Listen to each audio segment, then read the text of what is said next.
Independent film, a term many of us have most probably heard someone mention before, and maybe even seen one even if you don't realise it. But how many of us actually know what it is? I'm now going to take some of your time to tell you what it is and the differences between them and the industry, along with opinions on whether it is better or worse than the mainstream industry. I decided I would start by seeing how much knowledge the general public actually had on the subject, so I went out into Chelmsford town with one simple goal: to see how many people actually knew what an independent film is. Excuse me, we'll be able to... No worries, thank you for your time. So, do you know what an independent film is at all? Not a clue. No. Alright, so, do you know what an independent film is at all? An independent film, I should imagine it's someone like yourself doing it, where it's not a big company doing it. A recent survey I conducted also supports this. Many of the people may know what it is, but several don't really know how to define it. Let me give you the definition written on an indie film page. An independent film, or indie film, is a film production resulting in a feature film that is produced mostly or completely outside a major film studio system, in addition to being produced and distributed by independent entertainment industries. There are so many independent films out there, I wanted to know if anyone knew some they had seen. Do you reckon you would have seen any? Maybe, but I can't really remember any. No, I can't remember. No. Would you reckon you'd seen any of them at all? I'd say no, to be perfectly honest. I can't think of any off the top of my head, no. That's fair enough. Yeah. Do you reckon you would have seen one? Oh, no, I don't think so, no. Okay, so maybe not. However, in a survey I did, I asked a few people whether they had seen some independent films, even if they didn't know they were independent films. Here are the results. Blair Witch Project and Paranormal Activity had been seen by many and were fairly even, whereas the hit film Donnie Darko had only been seen by a few. This just shows how little about independent film people know. Now you're probably thinking, but wait, wasn't Blair Witch and Paranormal out in the cinema and stuff? And yes it was.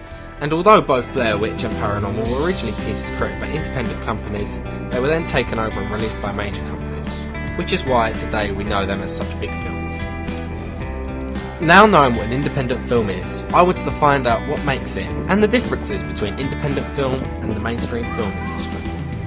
I went to visit Pat Higgins, a lecturer at the Chelmsford College and also the CEO of independent film company Jinx Media. So how did you get your start in independent film? The first film that we made was really as a result of, I've been writing scripts, I've been working with I've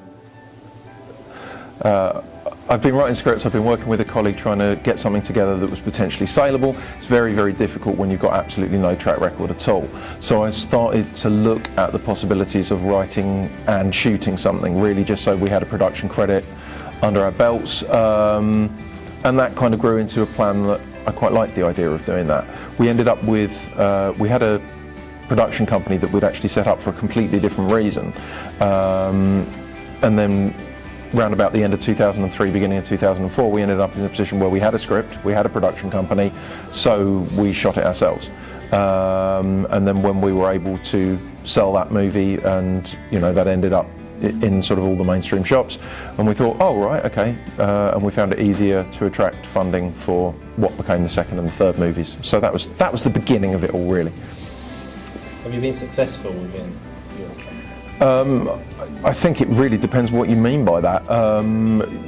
Certainly we've been very successful in terms of distribution. One of our movies, Killer Killer, has been released in just about every territory you can think of. It got a cinema release in Germany.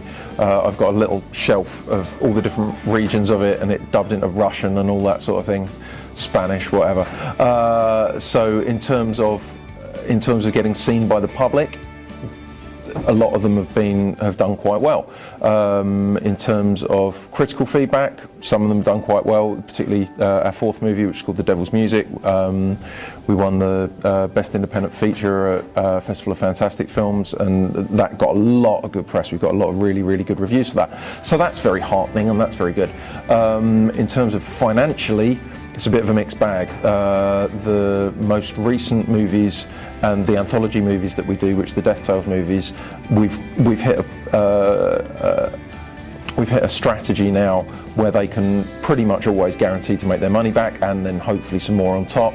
The early movies, that wasn't always the case, so some of the early movies definitely lost money. So yeah, it depends what you're looking at. Do you have a specific style or genre?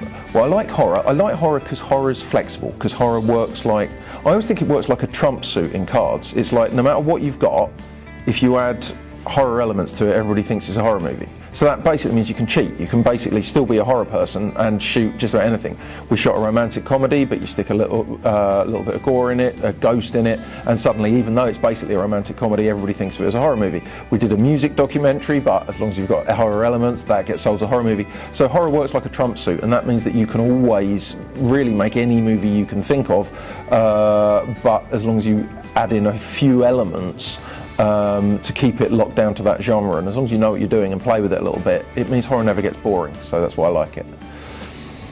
What would you say are like the key differences between like independent film companies and some of the more major companies today? There's a couple of fundamental differences. One of them is that on bigger shoots you can turn on the money hose and wash your problems away. Budgets go up, but it basically means that there's nothing that's not solvable by throwing some cash at it. Not having that outlet on an independent shoot means that you do have to be more creative, you do have to think your way around problems. But alongside that, the advantage that indies have that the majors don't is complete freedom. A movie like Hellbride, which was the second film I shot, although it was the third one to come out because releases are weird like that. But Hellbride would never have got made through the majors system because, as I say, it was a romantic comedy that had some horrible bits in it, and it had some extremely rude jokes in it, and it had this, that and the other. Through the studio system, it would have only existed one of two ways. It would have existed either as a PG-13, and they would have insisted that we lost all the gore, and that we lost all the swearing, and that we lost all the rude jokes, or it would have existed as a kind of R-rated or 18-rated full-tilt horror, and they would have wanted to lose the fact that it was actually at heart a fairly sweet romantic comedy. We had complete freedom to do what we wanted with it because we were indies and we didn't have to answer to anybody.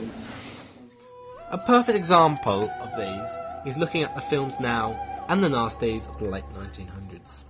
These were banned in 1984 by the Video Recording Acts as they were deemed too gory and scary for release. Compare these to other films from this era such as The Jungle Book, The Birds and The Good, the Bad and the Ugly, which were in some ways more controlled and were limited to what they could do due to being on a larger budget.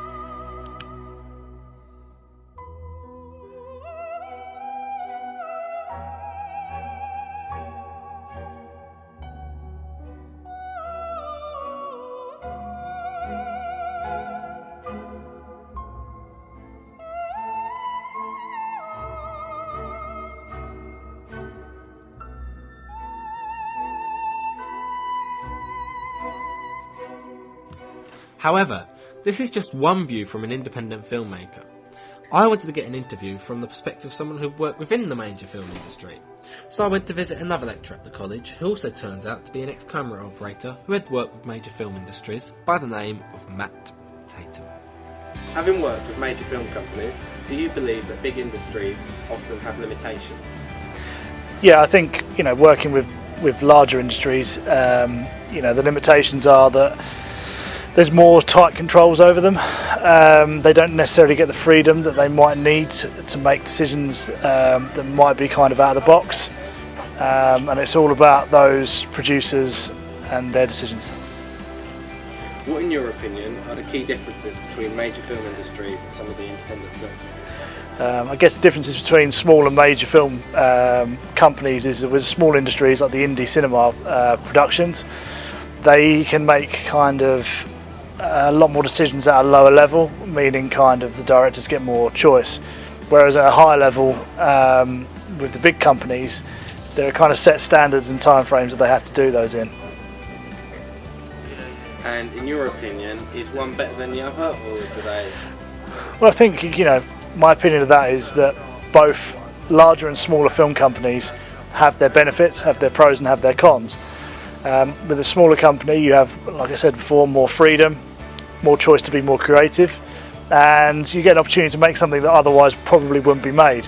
But with a larger company, you get kind of more production value because the budgets are higher, and if you've got an idea that needs a higher budget, then it's going to need to be done with a bigger film company. I think these people have said it all, really. The film industry today is a big deal, and both independent films and major films have had their advantages, such as more freedom or a bigger budget, but then they both come with their own disadvantages too. I hope this has helped you understand the two and to formulate an opinion.